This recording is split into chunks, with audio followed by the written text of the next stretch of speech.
வணக்கம். வங்கக்கடலில் ஏற்பட்டுள்ள குறைந்த காற்றழுத்த தாழ்வு மண்டலம் காரணமாக புதுச்சேரியில் மிதமான மழை பெய்து வருகிறது. மீன்வளத்துறை எச்சரிக்கை அடுத்து தேங்காய்திட்டு துறைமுக பகுதியில் 200க்கும் மேற்பட்ட விசைப்படகுகள் நிறுத்தி வைக்கப்பட்டுள்ளன.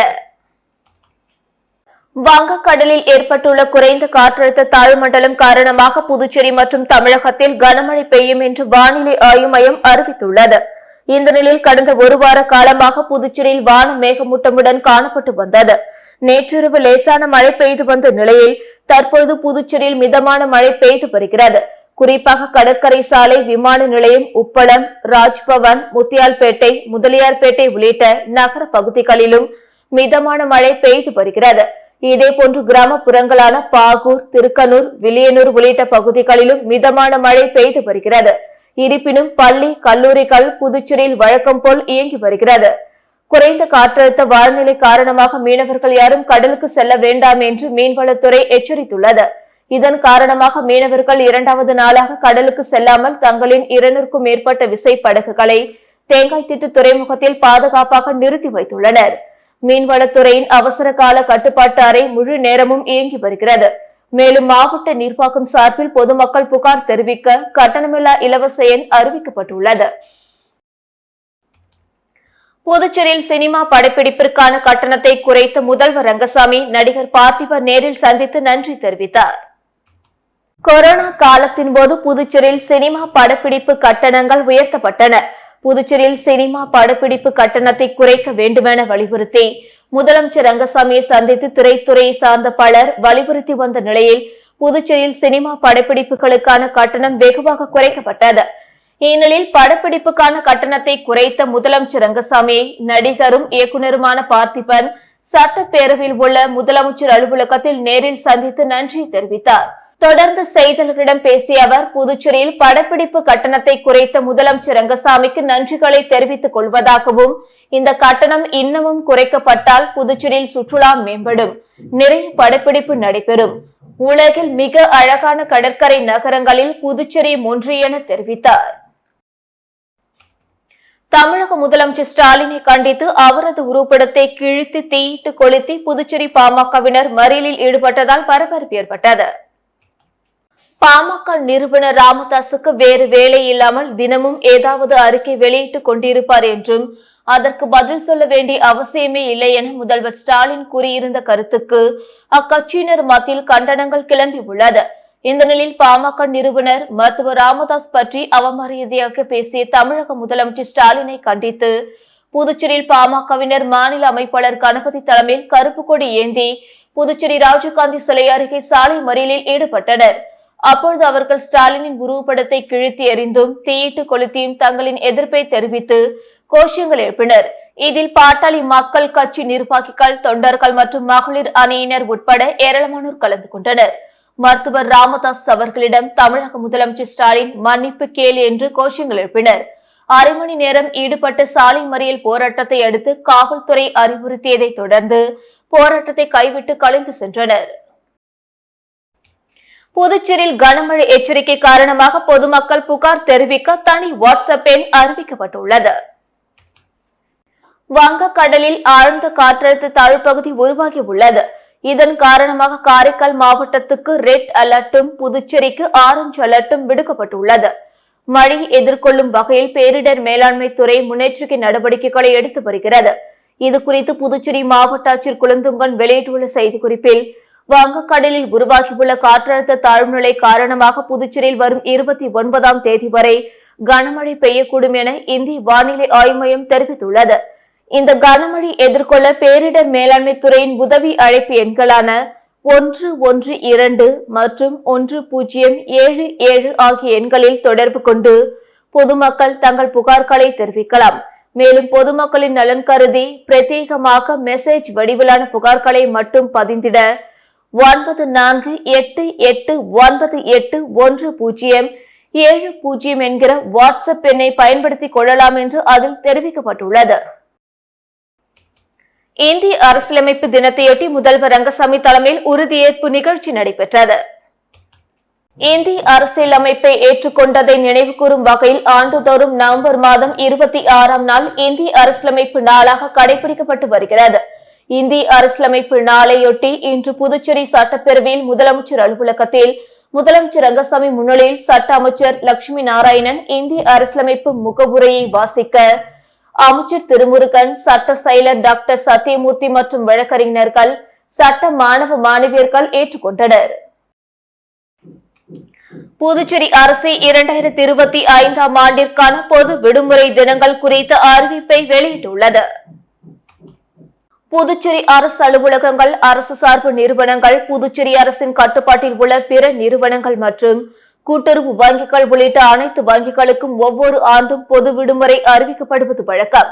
அதன்படி 2025 ஆண்டிற்கான பொது விடுமுறை தினங்கள் குறித்த அறிவிப்பை புதுச்சேரி அரசு வெளியிட்டுள்ளது. இதில் புதுச்சேரி, காரைக்கால், மாஹே, ஏனம் ஆகிய 4 பகுதிகளுக்கும் 17 நாட்கள் பொது விடுமுறை தினமாக அறிவிக்கப்பட்டுள்ளது. ஜனவரி 26ஆம் தேதி குடியரசு தினம், மார்ச் 30ஆம் தேதி உகாதி, தெலுங்கு வருட பிறப்பு ஆகியவை ஞாயிற்றுக்கிழமைகளில் வருவதால் பொது விடுமுறை பட்டியலில் சேர்க்கப்படவில்லை.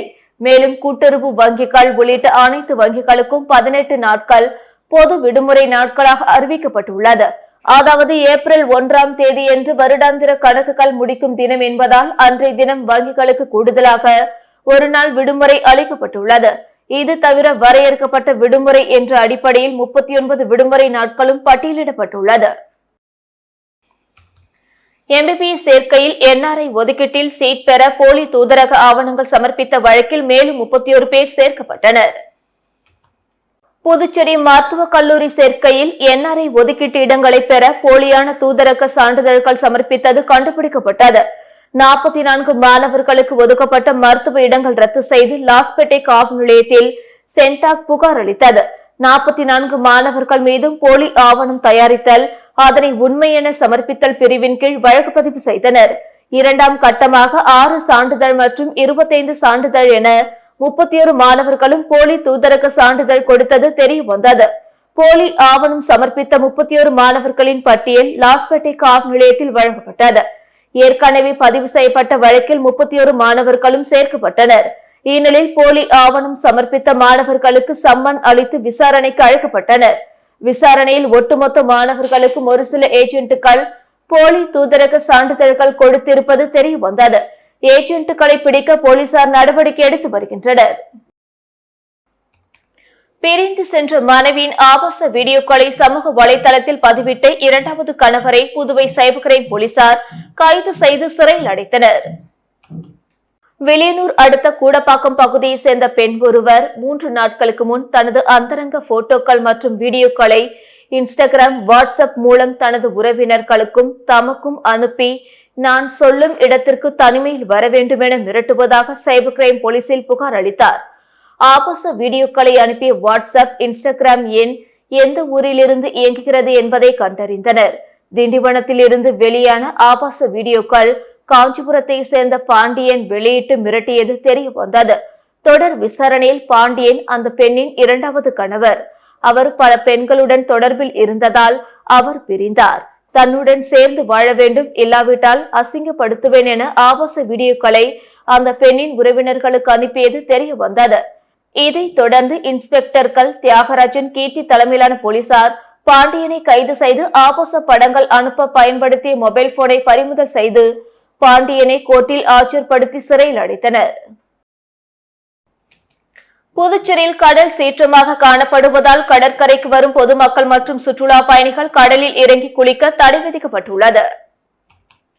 வங்கக்கடலில் புதியதாக காற்றழுத்த தாழ்வு பகுதி உருவாகியுள்ள நிலையில் தமிழகம் மற்றும் புதுச்சேரியில் கனமழை பெய்யும் என்று சென்னை வானிலை ஆய்வு மையம் அறிவித்துள்ளது. இதன் காரணமாக புதுச்சேரியில் கடல் சீற்றமுடன் காணப்படுகிறது.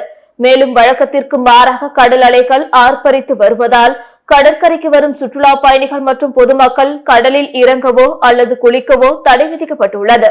கடற்கரைக்கு வரும் பொதுமக்கள் அங்கிருந்து திருப்பி அனுப்பப்பட்டு வருகிறார்கள். மேலும் கடற்கரையில் போலீசார் பாதுகாப்பு பணியிலும் ஈடுபடுத்தப்பட்டு வருகிறார்கள். தொடர்ந்து கடல் அலைகள் சீற்றமுடன் காணப்படுவதாலும் கடற்கரைக்கு வரும் பொதுமக்கள் திருப்பி அனுப்பப்படுவதால் கடற்கரை ஆட்கள் நடமாட்டமின்றி வெறிச்சோடி காணப்படுகிறது. மேலும் பழைய துறைமுக வளாகத்தில் 1ஆம் எண் புயல் எச்சரிக்கை கூண்டு ஏற்றப்பட்டுள்ளது. கடல் சீற்றமுடன் காணப்படுவதால் மீனவர்கள் கடலுக்கு செல்ல வேண்டாம் என்று வானிலை ஆய்வு மையம் அறிவித்துள்ள நிலையில் மீனவர்களின் படகுகள் தேங்காய்த்திட்டு துறைமுகத்தில் பாதுகாப்பாக நிறுத்தப்பட்டு உள்ளது.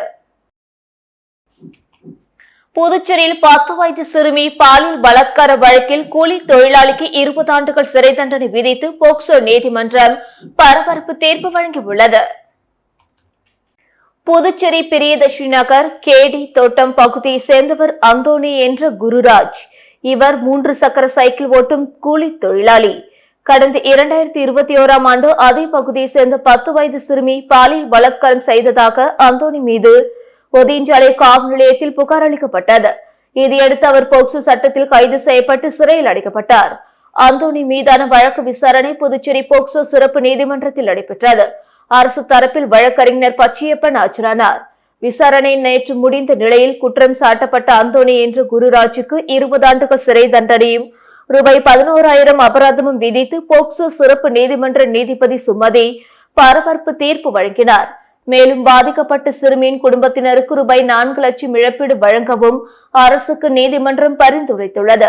அதையடுத்து தண்டனை விதிக்கப்பட்ட அந்தோணி என்ற குருராஜ் காலாப்பட்டு சிறையில் அடைக்கப்பட்டார்.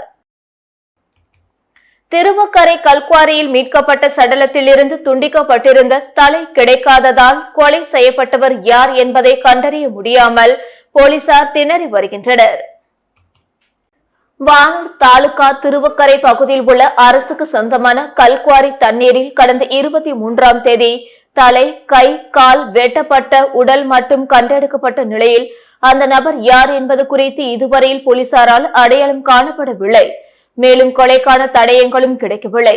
கொலை நடந்த இடத்தை விழுப்புரம் எஸ்பி தீபக் சிவாஜ் நேரில் பார்வையிட்டு கோட்டக்குப்பம் டிஎஸ்பி சுனில் தலைமையில் வானூர் இன்ஸ்பெக்டர் சிவராசன், மரக்காணம் இன்ஸ்பெக்டர் பாபு, குற்றப்பிரிவு சப் இன்ஸ்பெக்டர் மணிமாறன் ஆகியோர் கொண்ட 3 தனிப்படை அமைத்தார். அதன் பேரில் தனிப்படை போலீசார் தொடர்ந்து பல்வேறு இடங்களில் கொலையாளிகளையும் கொலை செய்யப்பட்ட நபரின் தலை மற்றும் அடையாளங்களை தீவிரமாக விசாரணை நடத்தினர். இருப்பினும் எந்தவொரு முன்னேற்றமும் ஏற்படவில்லை. இதையடுத்து கொலையானவரின் உடலை போட்டோ எடுத்து அனைத்து காவல் நிலையங்களுக்கும் அனுப்பி வைக்கப்பட்டது.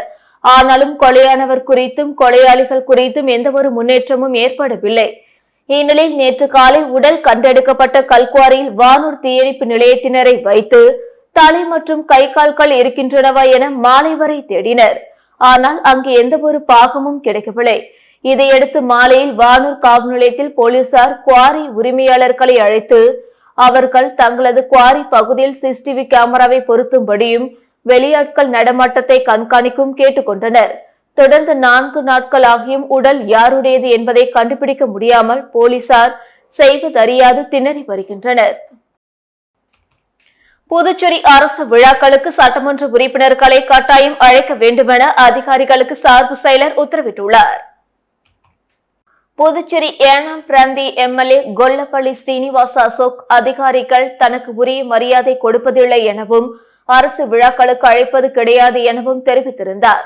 இதையடுத்து நேற்று ரகசிய காப்பு மற்றும் அமைச்சரவை துறை சார்பு செயலர் கண்ணன் அனைத்து அரசு துறை அதிகாரிகளுக்கும் பிறப்பித்துள்ள உத்தரவில் அடிக்கல் நாட்டு விழா, கட்டிடங்கள் திறப்பு, திட்டங்கள் துவக்க விழா போன்ற அரசு நிகழ்ச்சிகளில் பங்கேற்க சட்டப்பேரவை உறுப்பினர்கள் மற்றும் நியமன உறுப்பினர்கள் சில சமயங்களில் அழைக்கப்படுவதில்லை என கூறப்படுகிறது. ஆகவே சட்டப்பேரவை நியமன உறுப்பினர்கள் வசிக்கும் தொகுதியில் அரசு துறைகள், அவற்றின் துணை அலுவலகங்கள், இந்த துறையின் கீழ் உள்ள பொதுத்துறை நிறுவனங்கள் ஏற்பாட்டில் நடக்கும் அதிகாரப்பூர்வ பொது நிகழ்ச்சிகளுக்கு சட்டப்பேரவை உறுப்பினர்கள் மற்றும் நியமன உறுப்பினர்களை தவறாமல் கட்டாயம் அழைக்க வேண்டும். மேடையில் போதுமான இருக்கைகள் அமைத்து வசதி வாய்ப்புகளை செய்து தர வேண்டும். தொகுதி சட்டப்பேரவை உறுப்பினர்களின் பெயர்களை அழைப்பிதழில் அச்சிட வேண்டும். திட்டம் குறித்த அறிவிப்பை சம்பந்தப்பட்ட சட்டப்பேரவை நியமன உறுப்பினர்களுக்கு முன்கூட்டியே தெரிவிக்க வேண்டும். இதனை மீறும் அதிகாரிகள் மீது உரிய நடவடிக்கை எடுக்கப்படும் என்று அதில் கூறப்பட்டுள்ளது. இந்திய அரசியலமைப்பு நாளையொட்டி ஆதிதிராவிட நலத்துறையில் துறை செயலர் முத்தம்மா, இயக்குநர் இளங்கோவன் தலைமையில் அதிகாரிகள் அம்பேத்கர் திருவுருவப் படத்திற்கு மலர் தூவி மரியாதை செலுத்தினர். இந்திய அரசியலமைப்பை ஏற்றுக்கொண்டதை நினைவு கூறும் வகையில் ஆண்டுதோறும் நவம்பர் மாதம் 26ஆம் நாள் இந்திய அரசியலமைப்பு நாளாக கடைபிடிக்கப்பட்டு வருகிறது. இந்திய அரசியலமைப்பு நாளையொட்டி ஆதிதிராவிடர் மற்றும் பழங்குடியினர் நலத்துறை வளாகத்தில் அலங்கரிக்கப்பட்ட அம்பேத்கர் திருவுருவப் படத்திற்கு துறை செயலர் முத்தம்மா, இயக்குநர் இளங்கோவன் தலைமையில் அதிகாரிகள் மற்றும் ஊழியர்கள் மலர் தூவி மரியாதை செலுத்தினர். இந்த நிகழ்ச்சியில் ஆதிதிராவிட நலத்துறை அதிகாரிகள், ஊழியர்கள் உட்பட பலர் கலந்து கொண்டனர். புதுச்சேரி சுனாமி குடியிருப்பு பகுதியில் கடந்த 2 மாதமாக வரும் குடிநீரில் புழு இருப்பதாக அப்பகுதி மக்கள் நியாயம் கேட்டு வெளியிட்டுள்ள வீடியோ வைரலாகி வருகிறது. புதுச்சேரி காலாப்பட்டு சுனாமி குடியிருப்பு பகுதியில் சுமார் 1400 குடும்பங்கள் வசித்து வருகிறார்கள். இங்குள்ள மக்களுக்கு குடிநீர் தேவைக்காக உழவர்கரை நகராட்சி சார்பில் 2 நீர்த்தேக்க மேல்நிலை தொட்டி வழியாக குடிநீர் விநியோகம் செய்யப்பட்டு வருகிறது. இவ்வாறு வீடுகளுக்கு வழங்கப்படும் குடிநீரில் கடந்த சில மாதங்களாக துர்நாற்றத்துடன் வெள்ளை நிற செந்நிற புழுக்கள் அதிக அளவில் வருகிறது. இந்த குடிநீரை பெரும்பாலான குடும்பங்கள் குடிப்பதற்கு பயன்படுத்தி வருகின்றனர். தற்பொழுது குடியிருப்பு பகுதியில் குழந்தைகளுக்கு காய்ச்சல், வயிற்றுப்போக்கு, சளி போன்ற உபாதைகள் ஏற்படுவதாக பெரிய காலாப்பட்டு பகுதியில் வசிக்கும் அனைவரது வீட்டு குடிநீரிலும் புழுக்களுடன் குடிநீர் வருவதாக பொதுமக்கள் புகார் அளித்துள்ளனர். மேலும் இது குறித்து நகராட்சி மற்றும் ஊர் கிராம பஞ்சாயத்துக்கும் புகார் அளித்தும் இதுவரை எந்தவித நடவடிக்கையும் எடுக்கவில்லை. மேலும் இந்த குடிநீர் குடித்துவிட்டு தங்கள் உயிரோடு இருக்க வேண்டுமா அல்லது சாக வேண்டுமா என்று பொதுமக்கள் நியாயம் கேட்டு வெளியிட்டுள்ள வீடியோ தற்பொழுது இணையதளத்தில் வைரலாகி வருகிறது. புதுச்சேரியில் மரவள்ளி, தென்னை, காய்கறி உள்ளிட்ட பயிர் சாகுபடிக்கு உற்பத்தி மானியம் பெற தகுதி உடையவர்கள் பட்டியல் வெளியிடப்பட்டுள்ளது. இது தொடர்பாக புதுச்சேரி வேளாண் துறையின் இணை வேளாண் இயக்குநர் சண்முகவேலு வெளியிட்டுள்ள செய்திக்குறிப்பில், புதுச்சேரி அரசு வேளாண் மற்றும் விவசாயிகள் நலத்துறை 2024-2025 ஆண்டிற்கான தோட்டக்கலை பயிர்கள் சாகுபடி செய்த விவசாயிகளுக்கு உற்பத்தி ஊக்கத்தொகை அல்லது சாகுபடிக்கு பிந்தைய மானியத் தொகை வழங்க திட்டமிடப்பட்டுள்ளது.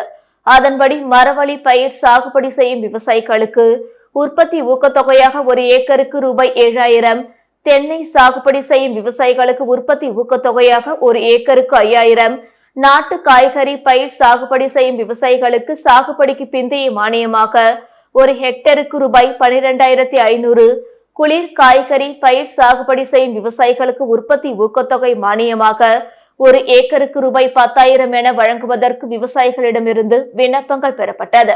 இவ்விண்ணப்பங்கள் வயல் ஆய்வு செய்த பின்பு மேற்கண்ட தோட்டக்கலை பயிர்கள் சாகுபடி செய்த விவசாயிகளின் பெயர் பட்டியல் சமுதாய தணிக்கை செய்வதற்காக புதுவையில் உள்ள சம்பந்தப்பட்ட உழவர் உதவியகங்களின் அறிவிப்பு பலகையில் இன்று முதல் டிசம்பர் 5ஆம் தேதி வரை விவசாயிகளின் பார்வைக்கு வைக்கப்பட்டுள்ளது. மேலும் புதுச்சேரி வேளாண் மற்றும் விவசாயிகள் நலத்துறை இணையதளத்திலும் வெளியிடப்பட்டுள்ளது. இப்பட்டியலில் ஏதேனும் ஆட்சேபனை இருப்பின் வரும் டிசம்பர் 5ஆம் தேதிக்குள் புதுச்சேரி தாவரவியல் பூங்காவில் உள்ள கூடுதல் வேளாண் இயக்குநர் தாவரவியல் பூங்கா அலுவலகத்தில் எழுத்துப்பூர்வமாக தெரிவிக்குமாறு கேட்டுக் கொள்ளப்படுகிறார்கள் என்று அவர் கூறியுள்ளார். புதுச்சேரியில் மருத்துவ படிப்புகளுக்கு 1ஆம் சுற்று வரைவு ஒதுக்கீடு பட்டியல் வெளியிடப்பட்டுள்ளது. இது தொடர்பாக புதுச்சேரி சென்டாக் ஒருங்கிணைப்பாளர் அமன் சர்மா வெளியிட்டுள்ள செய்திக்குறிப்பில், முதுகலை மருத்துவ படிப்புகளுக்கான சுற்று 1 வரைவு ஒதுக்கீடு பட்டியல் சென்டாக் இணையதளத்தில் வெளியிடப்பட்டுள்ளது. டாஷ்போர்டில் உள் நுழைந்து ஒதுக்கீட்டின் நிலையை சரிபார்த்து இன்றுக்குள் 26ஆம் தேதி ஏதேனும் ஆட்சேபனைகள் இருந்தால் தெரிவிக்க வேண்டும். விண்ணப்பதாரர்கள் நாளை 27ஆம் தேதி முதல் ஒதுக்கீட்டு உத்தரவை பதிவிறக்கம் செய்து கொள்ளலாம்.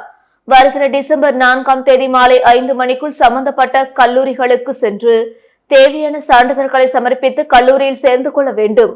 சுற்று 1 வரைவு தரவரிசை ஒதுக்கீடு பட்டியல் மாற்றத்திற்கு உட்பட்டது. கட்டண விவரம் சென்டாக் இணையதளத்தில் வெளியிடப்பட்டுள்ளது என்று அதில் கூறப்பட்டுள்ளது. இத்துடன் செய்திகள் நிறைவடைந்தன. வணக்கம்.